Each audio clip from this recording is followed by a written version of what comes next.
Anh chị ấy nè, cái nó miam cái mamang cái này khai ghé cái Cắn nó đi, cắn nó rồi. Ăn đâu mà đi, bắt tay store chỗ con đi. cái nào mà sớm này phá cái, ada mà cũng muốn chọc chọc cái, stage ta cái lắc cái đôi cái mông tôi cái.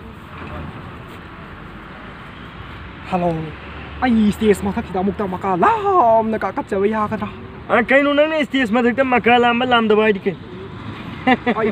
Ay gì, yam na mayang gi bang sa amutang maka lam na takning ba adu gi damak ta haja bani sa na pak chau na sawat pi sa ay gì sa na masak khambi drama le.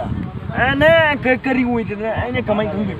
Sa ay gì sa na ki long na sak khambi dra ka su ay bu pok pa gi pa du makti sak khambi ba yai na. Anh am tin nung ni ko. Nang mo ma sak khang ring ai gi den noi gi nang mo pok ko baba gi ma sak khang ai ke ro tui ba. Nang kari woi noi baba ru kari woi. Ai bu pok pa baba du bok di masak khambi ba yai na. Ai gi pok pa ai bu pa ai we pok pa baba du ai hoji si Mr. Roy di ba.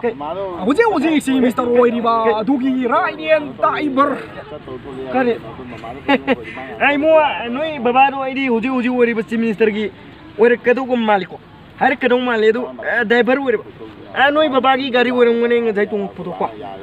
Sa adu makta nati do ai je mayam na sak khang ri ba lila da yaw ba mayam na huitho mukhai na hai do ai ni waja ai 2020 da lak pa sida ai huitho mukhai hai ba ming do tok thok ja de ai da ai 2019 da lak pa da mayam na sak amuk tang maka lam na khang na ba na ai gi mi Mr. Chess Pon imai ba